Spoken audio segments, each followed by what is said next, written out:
All right, we're back. Package. Still waiting on like one little thing here after this one. I think it comes tomorrow, hopefully. I hope tomorrow. And that'll be the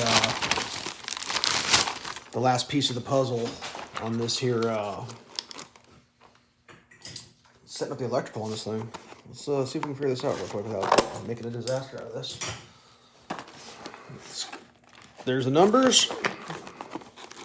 It's supposed to be the switched bus bar, I think, is what we got going on here. And bus bar is kind of a relative term because of the fact that, okay, that's interesting. We got a ground cable there. Okay. It's a little more substantial than I thought it was going to be. So what we got here, if you follow my logic, it's a fuse protected. Let's see if we can get in here and see what the fuse is. I think there's a fuse in here. We got a 35 amp fuse. Oops, no, I just about broke everything. All right, so this is the way this works. That's going to plug into my factory harness. I'm getting a splitter because that's just how I'm doing it.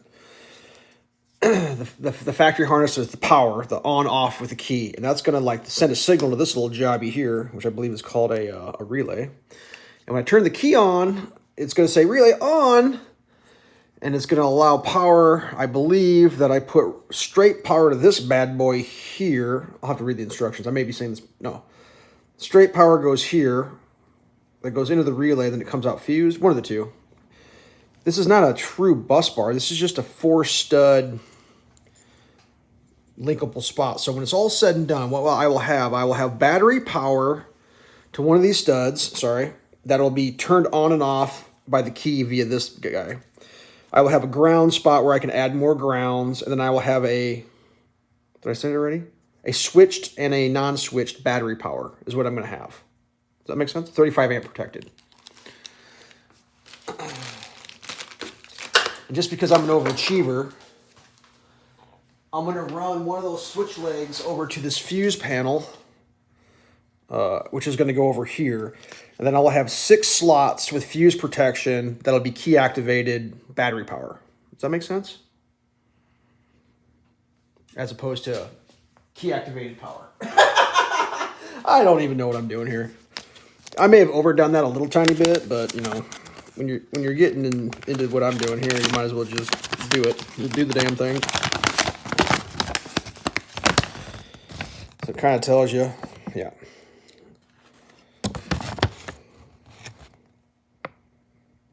Yep, so the red one's going to be the battery power. So you bring your battery power into this let's get it up here. Let's do the whole thing. Tap the battery into the red one. The red one comes through here into the fuse protection, goes up into the relay. Once the relay says on, then good power will come out. This will be off until the key is on, and then from here I'll tap over too. I did find the ground stud on this thing. Let's see if I can break anything here real quick. So my grounding stud is right here. Where's my finger? Right here. I'm on a tripod, so it's hard to see. So I'm going to go on the ground up to this. I haven't decided yet. I got a solenoid. I mean, part of me thinks I could use a solenoid to do some of this shit. I mean, I'm probably going to just run the battery hot to the solenoid, and from the battery hot terminal solenoid, I'm going to go to that thing, just the way it's going to go. The ground's got to have a solenoid, so my ground's going to go from there up to the solenoid, which I think I'm going to mount over here someplace. And then from this, the ground, I'll just lug a ground there, so I have an extra ground. I mean, there's no such thing as too much options in life, right?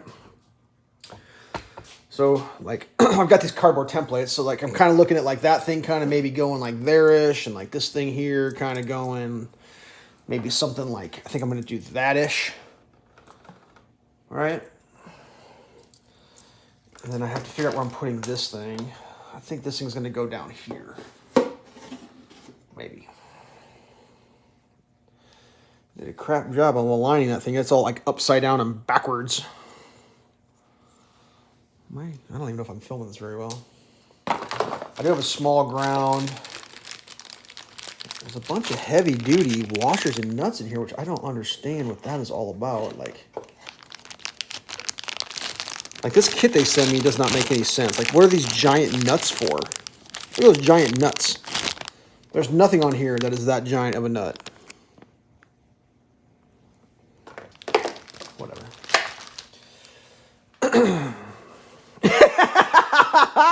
So I'm just losing my mind here. I'm going to fab these out of aluminum. They're just templated out right now. Trying to do it in a way where I can get to everything. If I have to, I want to be able to get, I mean, I don't know if you have to unplug anything in live. I mean, I can always undo the whatevers. There is power back here. Pull my template off. So I've got power right here. That's to the battery. I haven't hooked it up yet. So that's probably going to go straight to the solenoid from the, yeah, that's how we're doing this. Does that make sense? Am I making any sense here? I mean, I probably could have got away with just this thing. That'd have been fine. I could have either just stacked all my shit onto the switch leg or put a jumper to the other one and just stacked everything on these two. I just think that, like, I think what I'm doing is going to be nicer. I think it's going to be a nicer setup. I mean, this has got a bit of I got a bit of a splash guard. I mean, it said waterproof. Yeah, it's not waterproof, but it's got a little splash guard on her. So I can do my grounds can each have their own little ground area here, and I got my positive, these, and then I got a trouble light thing that lets you know when one blows out on you. Like, yeah, that's some fancy shit there. Probably gonna end up doing it like that. That way it's the most protected, because it's just that one there, which of course is the positive, but you know, whatever. Positive will probably just go up across the top and bridge like that. I'll have to make some wires up. I got this, and I got these crimpers, so I should be able to make some. This is an extra heavier wire than all the rest of the shit, so I should be good. I think this is like 10 gauge. Yeah, it's 10 gauge. It's overkill, but I mean, the whole system's only going to be a 35 amp system, max. I think this thing is like 100 amps total, so like 10, 20, 10, slotted 10 amperes or some 15s.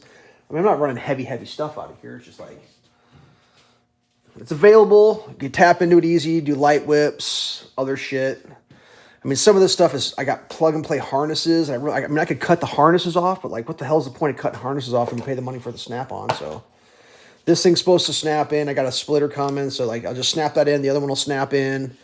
That's all taken care of. And then when I do light bars and pods and shit, I'll probably do some crazy light.